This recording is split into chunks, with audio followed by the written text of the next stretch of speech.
Gosip seputar anak event lah, circle-nya kecil aja gitu. Lo tahu apa maunya klien, lo tahu cara kerjanya IO gitu lo tahu cara kerja komunikasi gitu. Kira-kira jasa apa aja Om Regi yang nanti muncul nih? Memantaukan foundernya, backstagers, gitu kan. Gue tuh nggak pernah jadi yang ditanya, jadi gue agak bingung bagaimana bersikap. Ada seorang milenial yang ngobrol sama bapaknya soal bokep. Bapaknya cuek-cuek aja, anaknya cowok ya, cuek-cuek aja bapaknya, tapi bapaknya ngasih pelajaran gimana caranya lo menjadi orang yang bertanggung jawab. Gue juga bukan saja menyoroti organisasi yang dulu gue sebagai penemunya, tapi gue juga menyoroti organisasi yang lain gitu, karena bisa dibilang gue sekarang pakai helikopter view. Gue ngeliat, that's why kenapa gue bikin Evin.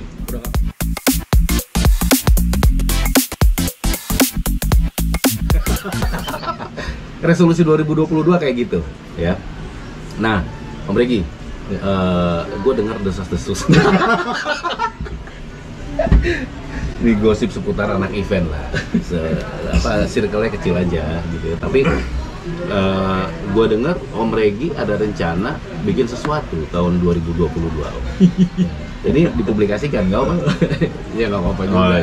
Ya teman-teman juga. Gue pengen cari siapa tahu ada manfaatnya buat teman-teman IO kan? Ya gitu kan. Nah, coba. Ya.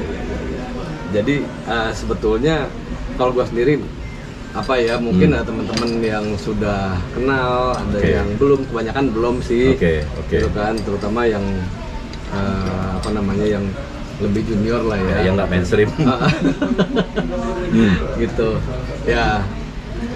Berangkat dari ngelihat apa namanya, kebutuhan brand gitu, terus apa yang bisa dilakukan dan apa yang nggak bisa dilakukan selama pandemi, terus apa sih kebutuhannya setiap apa namanya brand ini, apa sih sebetulnya asalnya setiap tahun satu sih, gitu. Saat ini kebutuhannya adalah apa namanya, brand switching, kan, volumenya meningkat dan segala macam. Jadi insya Allah di 2022 gua akan juga ngikut dengan teman-teman yang sudah duluan lama banget berkecimpung di dunia apa namanya, brand activation gitu. Juga akan bikin ya rumah lah gitu. Mantap, kita tunggu rumah baru. Kita tunggu nanti Om Regi kayak apa, namanya apa? Nanti aja ya. Nanti aja. Tapi lo harus amplifikasi dong. Iya, karena harus amplifikasi karena pasti ujungnya. Ini yang menarik sih sebenarnya, sahabat kita Om Regi bikin satu perusahaan. Terus yang menarik buat gua adalah pengalaman lo ada yang gua nggak punya. Yaitu pengalaman bekerja di satu perusahaan yang punya brand besar, yang gue enggak. Itu lo ada pengalaman di brand, ada pengalaman di IO. Nah, iya benar. Pengalaman di distribusi, pengalaman di agency, apa namanya, internasional. Itu kan bekal yang sangat apa ya, menurut gua anjing cukup banget sih sebenarnya untuk lo bikin brand activation gitu. Lo tahu apa maunya klien, lo tahu cara kerjanya IO gitu lo tahu cara kerja komunikasi gitu. Kira-kira jasa apa aja Om Regi yang nanti muncul nih? Yang sudah pasti insya Allah yang pertama adalah marketing communication. Ya, Markom. Di dalamnya sudah pasti ada brand activation, ada pitching. Kemudian ada distribution juga. Mudah-mudahan juga kita sedang develop, kita punya produk sendiri nanti, consumer goods. Itu dia. Distribusi udah tadi ya. Distribusi. Kita akan ada juga jaringan distribusi untuk any produk, gitu ya, any brand. Jadi nanti kita bisa bareng-bareng lah, ya, tumbuh bareng, gitu kan. Pitching bareng sama gue, saingannya gue. Siap. Sama satu lagi adalah IT, gitu. IT itu tidak terbatas hanya aplikasi, tapi juga misalkan sistem pergudangan, sistem perbankan, seperti itu. Malah sekarang ada fintech. Insya Allah kita bisa bantu juga untuk bikin sistem IT-nya. Gitu. Ini lebar banget ya, sampai infrastrukturnya ya. Jadi kalau kita bikin brand activation, kita ya ibaratnya kita jualannya 360 ya. Iya, 360. Iya kan? Ya. Tapi intinya tailor made lah. Tapi secara spesifik lo bikin IO bukan?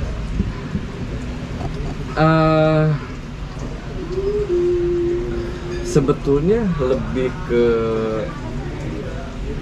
kalau layanan gue ya, Iya, layanan iya. gue itu lebih banyak ke marketing communication. Which is di dalamnya bisa saja ada event. Iya. Kita bisa Iya. saja ada. Itu kan event salah satu Iya, cara iya. untuk berkomunikasi. Iya, Gitu. iya. Termasuk di situ consumer engagement. Itu ada trade marketing, ada segala Berarti macam. karena gini loh, gue ini suka mengusik gue nih gitu ya.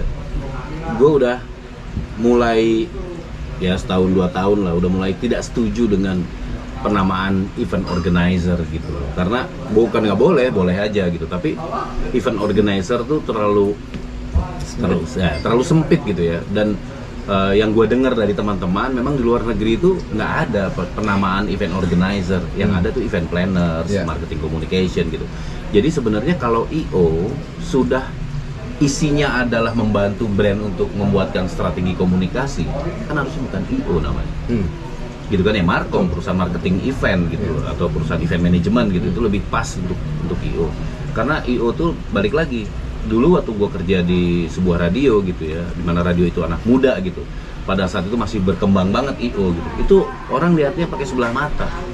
Sangat apa ya, kita tuh kayak sangat produksi banget gitu event, apa namanya, paling rendah lah, cuma eksekutor gitu loh, nggak bisa mikirin strategi. Padahal kesininya gue pesanan order ke gue untuk yang planner segala macam isinya strategi semua, gitu loh, gimana caranya ini. Nah Om Regi, dengan perusahaan lo gimana kesempatan bekerja sama dengan teman-teman? Insya Allah banyak. Insya Allah banyak. Oke. Artinya kan Buka pitching awal Januari. Nggak cuma terbatas dari apa namanya, misalkan bikin event sudah pasti ada produksi di situ, ada manpower di situ dan segala macam kayak gitu kan. Di brand activation pun sama, kita mungkin akan bakal butuh manpower yang banyak, gitu kan. Nggak terbatas hanya SPG, gitu kan. Bisa jadi ada brand ambassador, ada misalnya apa ya, security, misalnya kayak gitu-gitu. Gitu. Apapun itulah, mekanik misalnya. Jadi gitu. Om Regi sudah punya resolusi sendiri nih 2022. Mantap. Ini gua rasa teman-teman semua juga sudah mulai meeting terakhir ya, meeting apa namanya, disebutnya annual meeting. Ya kan, perusahaan-perusahaan teman-teman sahabat event yang gue lihat sudah mulai annual meeting, ada yang outbound, ada yang langsung rapat gitu ya. Ya mudah-mudahan lah ya, jangan sampai kayak gue ya, tahun 2020 bulan Februari gue annual meeting, perkembangan di situ sampai 17 orang direkrut, ya 12 orang direkrut menjadi tim-tim marketing di perusahaan itu pada saat itu. Habis meeting, jarak 2 minggu, keluarlah ultimatum COVID. Jadi 3 event dibatalkan, bahkan ada yang rugi, dan 6 bulan kemudian semuanya di layoff, dirumahkan. Karena secara strategi bisnis sudah tidak mungkin kita melakukan pengembangan. Akhirnya gue resign dari perusahaan itu dan gue sekarang sendiri juga, nggak ngapa-ngapain. Nganggur. Enggak juga sih, enggak nganggur. Siap. Nah, udah nginjek ya? Udah. Oke. Ini mungkin di episode-nya Om Anto. Lu ngapain? Di episode-nya Om Anto mulu yang nanya gitu kan. Gue mati nih. Sekarang bagian gua boleh nanya ya, Om ya. Om, gue mau nanya apapun ya. Iya. Apapun. Yang pertama, seperti yang kita kenal lah. Om Anto kan foundernya Backstagers, gitu kan. Gue tuh nggak pernah jadi yang ditanya, jadi gue agak bingung bagaimana bersikap. Mesti mungkin. Oh iya. Bagaimana? Apa yang mau ditanyakan? Kalau gue sih kan ngeliat Backstagers hanya dari luar, gitu kan, hanya dari luar, hanya penonton doang lah, gitu kan.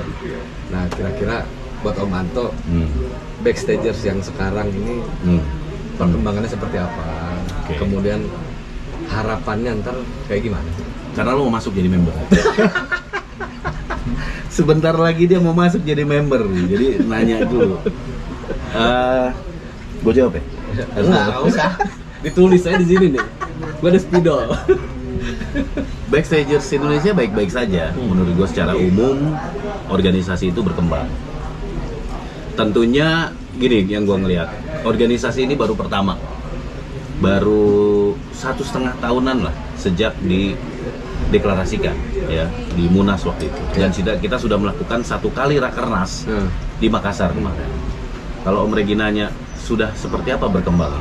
Yang pertama adalah membernya semakin banyak, DPD juga bertambah terbentuknya. Jadi mungkin ada satu strategi yang organisasi ini sedang jalankan, yaitu fondasi dulu. Fondasi mencukupkan dulu member, kemudian memperbanyak lagi peminat untuk masuk ke ke organisasi. Nah, memang satu hal yang penting adalah gue sangat menanti-nantikan munculnya program kerja. Itu yang sangat signifikan dan yang paling sederhana yang bisa gue pikirkan ya. Karena kalau memikirkan yang lebih rumit gitu, organisasi itu harusnya gini itu nggak akan habis-habis. Karena beberapa hal kita juga harus memaklumi bahwa ini masih pertama. Pasti akan ada trial and error, pasti akan ada mungkin saja sebuah kesalahan, tapi juga ada yang baik gitu. Jadi buat gue ke depan yang ditunggu adalah 2022 nih, balik lagi resolusi. Pengennya ada program di mana program ini bisa melibatkan, bisa diduplikasi oleh teman-teman member dan memberikan manfaat buat para generasi.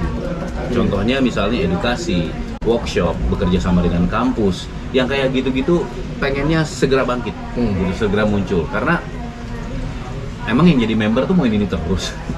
Iya kan? Ada regenerasi ya? Iya, ada regenerasi tuh. Masa mau ini terus yang jadi, kita nggak bisa begitu gitu. Nah, juga mulai memikirkan tentang kesejahteraan misalnya. Gimana sih cara mensejahterakannya para pekerja event yang contohnya freelance misalnya. Gitu, dengan misalnya membuat satu program-program yang dia tuh bisa belajar terus-menerus misalnya. Dan organisasi makin banyak Om Regi, bukan cuma Backstagers Indonesia. Gue juga bukan saja menyoroti organisasi yang dulu gue sebagai penemunya, tapi gue juga menyoroti organisasi yang lain gitu. Karena bisa dibilang gue sekarang pakai helikopter view. Gue ngeliat, that's why kenapa gue bikin Evit. Udah nggak pakai drone? Enggak Om. pakai drone. Kenapa gue bikin Evit gitu? Untuk gue naik ke atas, melihat perkembangannya ada, ya nggak bisa disalahin kalau gue melakukan perbandingan. Bukan cuma di dalam negeri, gue perbandingannya kepada luar negeri, gitu. Di luar negeri tuh, waduh, ini udah jadi kind of industry yang memunculkan banyak devisa dan seterusnya. Nah, gue adalah salah satu yang percaya bahwa Indonesia memiliki potensi jutaan atraksi, ribuan atraksi, dengan banyaknya spot wisata. Dan gue adalah salah satu orang, gue nggak tahu ya di luar sana apakah ada yang punya pendapat sama gue, agak absurd dikit gitu. Gue pengen ada kementerian event, gitu. Jadi kita bukan MICE, gitu. Event itself gitu loh, MICE gitu. Event mendukung MICE betul karena dibutuhkan perangkat, dibutuhkan production, proses seperti event, memang orang event. Tapi kita bukan MICE gitu, event. Istilah MICE itu sendiri mungkin ya katanya cuma ada di Indonesia. Kayaknya nggak tahu juga. Ya di luar negeri cuma tourism disebutnya. Oh, tourism. Nah, nggak, takutnya MICE itu hanya jadi istilah di dunia perhotelan misalnya kayak gitu. Iya bisa jadi begitu, gitu. Karena ya sorry ya, sekarang kalau orang sertifikasi LO siapa aja bisa ikut. Orang sertifikasi hospitality siapa aja bisa ikut. Gitu. Padahal kan dia harus melalui satu pengalaman, kompetensi. Nah, untuk mengejar kepada sertifikasi event memang sulit di Indonesia, masih sulit. Kenapa? Karena banyak orang event, contoh kita ngambil ininya di IO lah ya. Banyak teman-teman sahabat event yang berbisnis IO itu berbasis kepada pengalaman. Belajar dari teman. Pendidikannya hukum, ekonomi, manajemen ya kepake lah. Tapi tidak event, pendidikan event. Enggak, belum terhitung ilmiah. Iya gitu, jadi masih ada kearifan lokal yang disebut tidak absolut, tapi ada juga kebutuhan pendidikan yang disebut absolut. Nah yang absolut ini di Indonesia masih sangat minim. Jadi waktu kita bikin kompetensi, nggak bisa berdasarkan keilmuan yang ada di sekolah, masih harus ngelihatnya pengalaman. Misalnya seorang stage manager, dia nggak sekolah, dia bisa 10 tahun jadi stage manager hebat atas dasar pengalaman. Jadi yang yang dinilai adalah kompetensinya. Apakah dia bisa jadi stage manager, dilihat dari pengalaman, referensi dan seterusnya. Nah, itu yang harusnya dirumuskan menjadi sertifikasi sehingga Indonesia ini punya sertifikat untuk para profesi yang bisa bersaing dengan ASEAN lah. Gitu mereka. Jadi pemikiran gue kalau urusan backstagers itu satu pemikiran gue aja, tapi yang gue soroti sebenarnya yang lebih luas. Gitu loh. Memang pengen backstagers lebih maju, tapi gue mencoba bersabar lah. Karena sekarang, dulu zaman kita jadi komunitas kan memutuskannya gampang. Ya, sekarang menjadi organisasi lebih sulit karena harus banyak orang ngasih persetujuan. Banyak orang ngasih persetujuan. Ada prosedurnya lah ya. Ada prosedurnya gitu. Jadi ya silakan berjalanlah dengan cara itu. Tapi harapan gue 2022 adalah momentum penting berkaitan dengan rapatnya tadi ya kan. Sekarang udah rapat perizinan event mau muncul. Ayo nih backstagers ada program apa? Itu aja sih. Manfaatin lah ya. Gitu. Gue mendoakan lah, selalu mendoakan. Riding the moment. Yes. Gitu. Nah, pertanyaan kedua Om. Apalagi pertanyaan kedua nih. Iya deh. Buat lu sendiri Om, 2022 ngapain? Jadi ngebales nih tadi lo.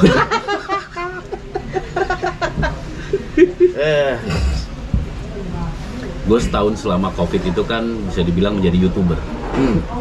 Walaupun pekerjaan secara profesional masih membantu teman-teman. Tapi viewernya banyak banget tadi. Ada beberapa ribuan. Konten ya, ribuan belasan ribuan. Iya. Ya udah, alhamdulillah akhirnya gue bisa melakukan itu. Secara profesi gue sekarang event planner. Gue bisa sebut begitu. Jadi buat teman-teman IO yang mau diskusi, yang minta dibantu untuk pembuatan proposal sampai ke presentation, ya gue bisa membuat bahasa Indonesia dan bahasa Inggris. Nah, di luar itu gue jadi YouTuber. Gue sekarang ada 8 channel yang gue pegang, termasuk ada kerjasama juga dengan selebritis lah ya, dengan musisi gitu ya. Ada apa aja Om? Satu-satu Om. Ada Evit. Evit ya ini ya kita ngobrol event Indonesia. Ada Moto Stage, panggung roda 2. Nah itu ngebahas motor tapi bukan fisiknya motor, tapi tentang ide dan konsep komunitasnya. Nah, kemudian ketiga ada jam-jam malam. Ini yang unik nih. Jam-jam malam tuh sebenarnya idenya muncul karena gue begadang. Terus gue pengen ngobrol gitu kan. Tidur, gara-gara COVID. Awalnya gara-gara COVID nggak ada orang yang pengen bisa ketemu kan, jarang sekali gitu. Ngopi jarang apa. Jadi gue bikin jam-jam malam, isinya apa sih pemikiran gue kalau malam ya gue sampein aja. Nah tapi akhirnya mengerucut menjadi 2 hal. Yang pertama adalah memberikan tips motivasi. Yang kedua adalah mengangkat masalah fenomenal yang lagi di sosial media ya, isu-isu. Itu yang kedua. Yang ketiga, gue punya Om Traktir Yuk. Itu channel kuliner yang gue kan suka makan gitu ya. Nah itu agak unik sih karena gue pakai kacamata hitam, jadi kayak om-om lah gitu. Jadi Om Traktir Yuk judulnya. Jadi gue harus jadi om-om. Cuma masalahnya gue ini kan kekurangan biaya kan, maksudnya terbatas lah untuk urusan finance gitu ya. Jadi yang ditraktirnya nggak ada.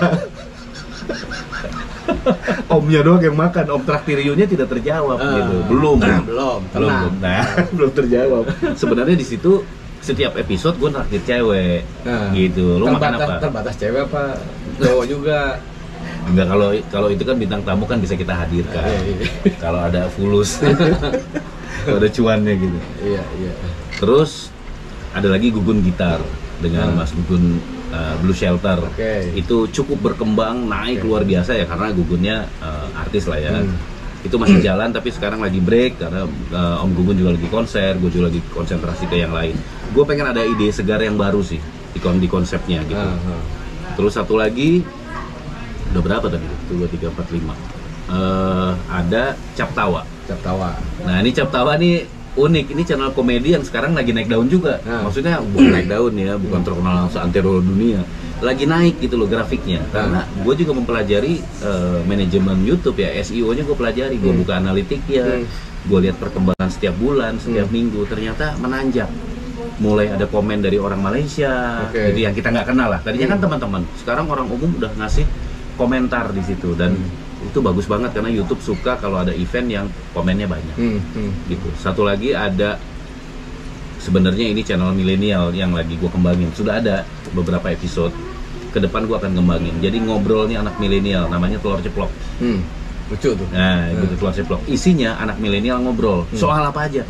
Kemarin soal bokep, soal MRT, soal COVID, gitu. Pokoknya apa aja. Tapi kan cara dia ngomongnya beda sama gue. Iya. Gue aja terkagum-kagum waktu ngambil. Ini unik nih karena cara ngomongnya udah beda. Itu generasi di bawah kita 3 kali kayaknya. Itu anak-anak kita. Iya. Itu anak-anak kita. Mereka punya pandangan yang berbeda. Berarti kan tua dong. Tua kita. Tua gitu. Senior sih. Rambut lo udah tua. Kalau gue nggak ada uban. Bukan nggak ada uban, nggak ada rambut. Ternyata bokep ya waktu kemarin dibahas. Ternyata bokep tuh tidak semengerikan itu seperti kita waktu kecil. Gitu. Jadi bokep itu ternyata ada seorang milenial yang ngobrol sama bapaknya soal bokep. Bapaknya cuek-cuek aja, anaknya cowok ya. Cuek-cuek aja bapaknya, tapi bapaknya ngasih pelajaran gimana caranya lo menjadi orang yang bertanggung jawab. Nonton bokep nonton aja. Sampai kapan lo nonton bokep? Yang penting lo selesaikan sekolahnya, lulus segala macem. Memang pelajaran dari film-film begitu ya. Iya. Ada pelajaran. Iya, kalau dulu kan kayaknya jangan ngelihat dari tampang. Ya kan, cantik-cantik, ganteng-ganteng, kelakuannya bejat. Dulu kita juga nonton bokep ya, tapi buat apa ya dulu hasil nonton bokep? Buat ilmu kita ya? Iya kan? Ilmu cara berhubungan seks gitu kan. Nah ternyata anak-anak itu bukan melihat itunya, gitu. Melihat pergaulannya. Dan gue amazed aja begitu anak-anak milenial ini ngobrolin soal bokep. Ternyata buat mereka santai, mereka ngomongin bokep, mereka nggak takut orang tuanya nonton. Biasa aja cewek cowok loh, cewek cowok dan positif aja gitu. Nah terus ada channel lagi, channel gue sendiri, namanya nama gue sendiri, namanya Antonovos. Nah channel itu keseharian gue lah, apa saja yang pengen gue ambil. Mungkin itu gue lebih banyak tujuannya adalah untuk keturunan gue kali. Tujuannya itu supaya suatu saat legacy ya. Ya keturunan gue, anak gue, cucu gue bisa ngeliat, oh dulu bapaknya tuh ginian kelakuannya gitu, apa kerjaannya begini, ketemunya siapa gitu. Itu sih yang menurut gue channel-channel yang ya agak aneh sih. Beberapa orang gila loh, orang-orang nyoba bikin 1, lo begitu sebulan bikin langsung bikin 8. Gue agak berpikir unik sih kemarin, memang tidak maksimal ya. Tidak bisa setiap hari bikin konten gitu, karena hari ini ngedit yang ini, hari ini ngedit yang ini kan gitu, bergantian gitu ya. Cuma sendiri cara ngeditnya. Semuanya sendiri, semua sendiri, syuting semua sendiri, nge-range konsepnya semua sendiri. Jadi menurut gue nggak tahu, someday bisa saja kalau kita membangun satu, kita nggak punya opportunity, bener. Makanya gue bikinin banyak. Mana yang naik daun itu akan gue seriuskan. Gitulah akan gue seriuskan. Strategi komunikasinya gue pikirin, kontennya pasti gue bikinin. Mudah-mudahan jadi perusahaan kecil lah. 2022 mudah-mudahan jadi perusahaan kecil. Nah buat teman-teman juga, teman-teman brand terutama, gitu ya. Ini juga opportunity buat masukin produk-produk kalian, brand-brand kalian, gitu kan. Thank you Om Regi, dibikin built-in, gitu loh ya. Mau misalkan produknya sekalian ngobrol dikonsumsi, atau diterangin di review sedikit, gitu kan, itu bisa banget. Dan gue yakin kalau misalkan nih ada kategori-kategori tertentu, produk-produknya misalnya produk elektronik atau gadget, kayak gitu-gitu, ya kan? Itu bisa sambil di-review gitu loh. Thank you. Gitu. Thank you. Udah ada beberapa teman-teman, kalau di Evit teman-teman vendor, beberapa sahabat kita memberikan endorse ke gue. Memang gue kasih logo gitu ya di akhir eventnya, karena bentuknya bisa jadi jasa. Mungkin gue main 1 kali ke workshopnya, gue lihat apa saja jasanya, apa saja barangnya, gue sangat bisa untuk nge-review. Atau misalnya teman-teman IO yang punya event, dia pingin eventnya diliput secara berbeda gitu. Nah kasih gue free pass, backstage pass, gue masuk ke backstage, gue review semuanya. Nah itulah, tapi makanya gue punya sedikit caption gitu ya, punya sedikit quote di Evit yang gue bilang, kalau perusahaan event lo mau dibilang bagus, perlihatkan backstage-nya. Gitu, show me your backstage gitu. Itu udah gue promosikan, tapi mudah-mudahan teman-teman lupa atau udah gue nggak promosikan lagi. Nah hari ini gue promosikan, yaitu kalau perusahaan lo pengen kelihatan bagus dan terpercaya, munculkan backstage-nya dengan Evit Channel. Gitu.